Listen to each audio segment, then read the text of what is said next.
Hello friends, I am Professor Rajendra Koranne from my YouTube channel Teach Easy. In this video lecture, I will talk about loads and partial safety factors. Now let us first talk about the loads. Now, while designing, one of the important parameter is loads. So what are different types of loads which are considered for design purpose? That is we are going to discuss in this particular lecture. Now broadly, these loads, they are also known as actions, but popularly they are called as loads, are classified as permanent actions, means permanent loads. Permanent loads or permanent actions are due to self weight of various members of the structure. That means permanent actions are due to dead load.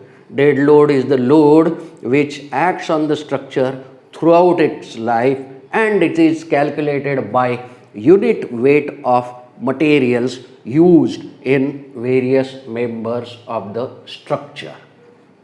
So this is permanent type of load, its magnitude is constant, its position is constant. So first one is permanent actions. They are due to dead loads. Second one is variable actions. The variable actions are mainly due to imposed loads, snow load, wind load and earthquake load.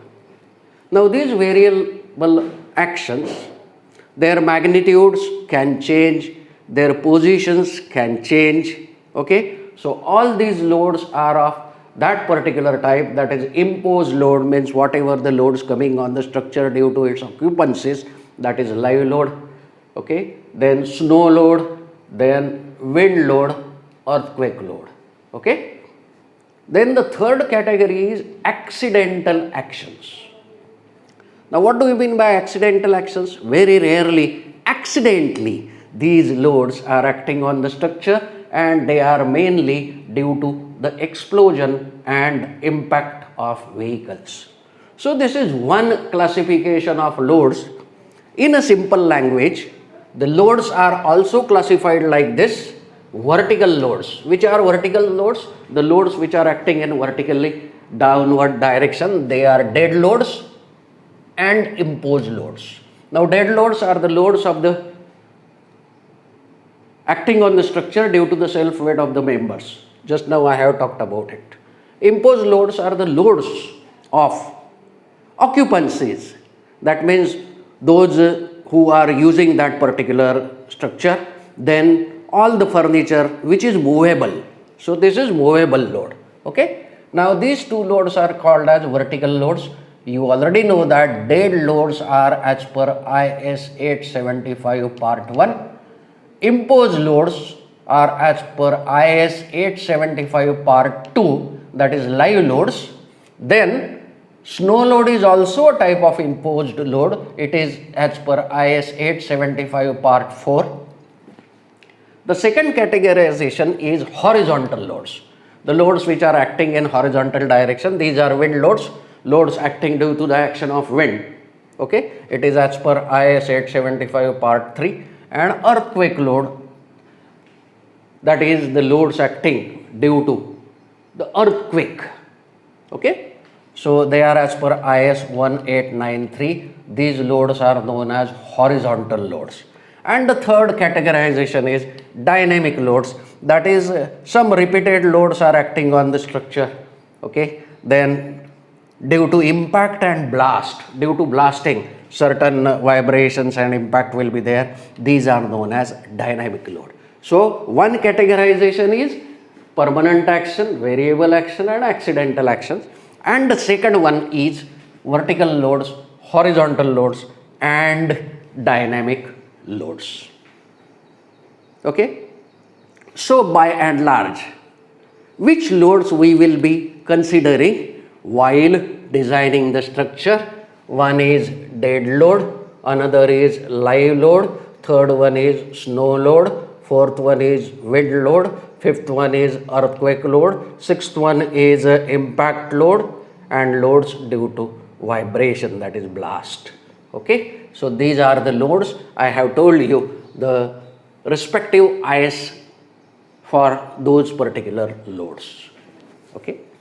Now let us see what do we mean by characteristic load or characteristic action. Now this definition is based on probability approach. These are the values of the loads which have a small probability of being exceeded during the life of the structure. Means those values which we have taken as the characteristic loads, there is very small probability that this particular value of load will be exceeded during the complete lifespan of the structure. Okay. Then next important thing, we will talk about partial safety factors. Okay. Now look here. There are number of uncertainties, okay, which are causing element behavior and reduction in strength. Okay, so due to these uncertainties, there are uncertainty of element behavior, reduction in strength. All these things are due to malfunctioning. It may be due to tolerances. It may be due to imperfections of materials.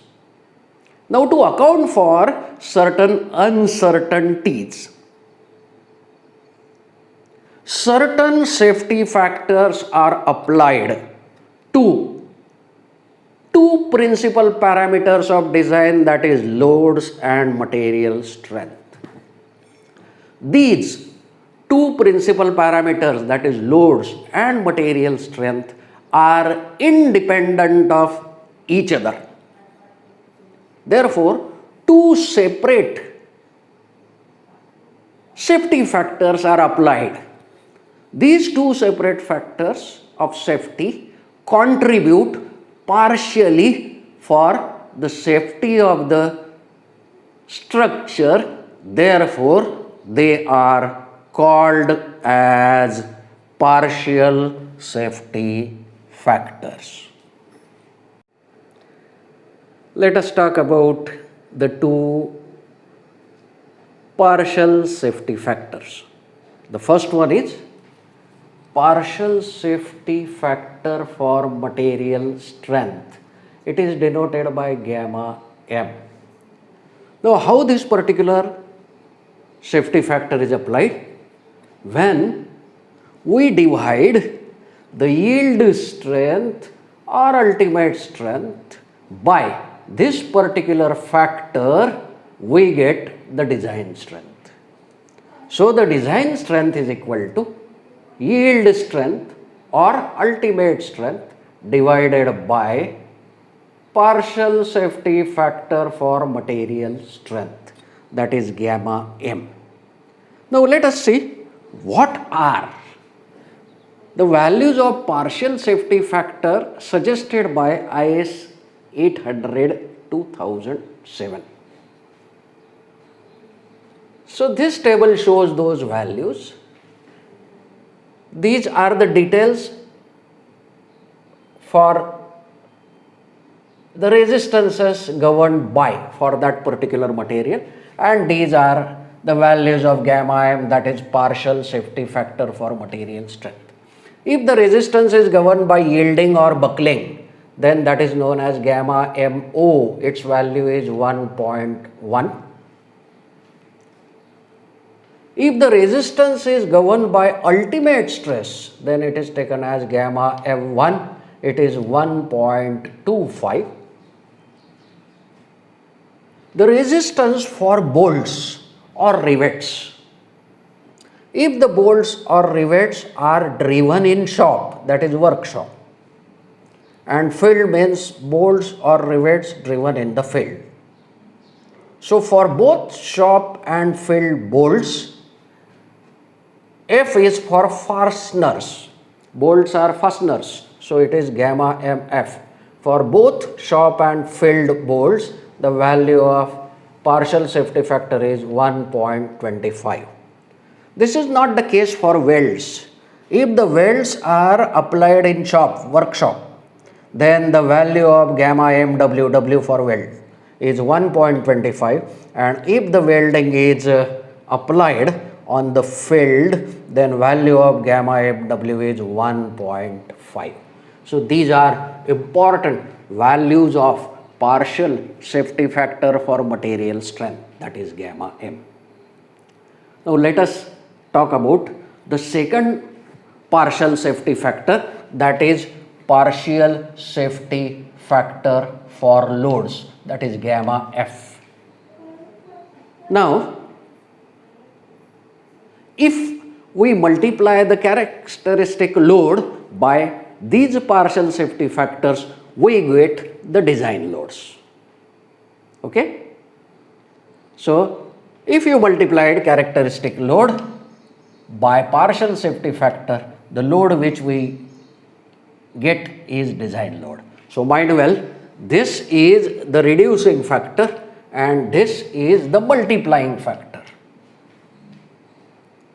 So strength is reduced and load is increased. This is important to understand. Okay? So design load is equal to characteristic load into gamma F. What are the values of partial safety factor for loads? Generally for dead load, live load, this gamma F is equal to 1.5 when we are considering limit state of strength. Its value is taken as 1 when we are considering limit state of serviceability. We know that all the serviceability conditions are to be satisfied at working load. Therefore, this value of gamma F is 1 for limit state of serviceability. So in this video, we saw the different types of loads which are considered while design,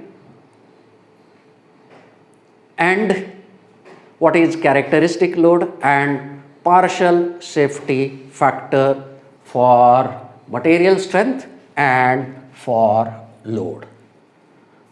Thank you.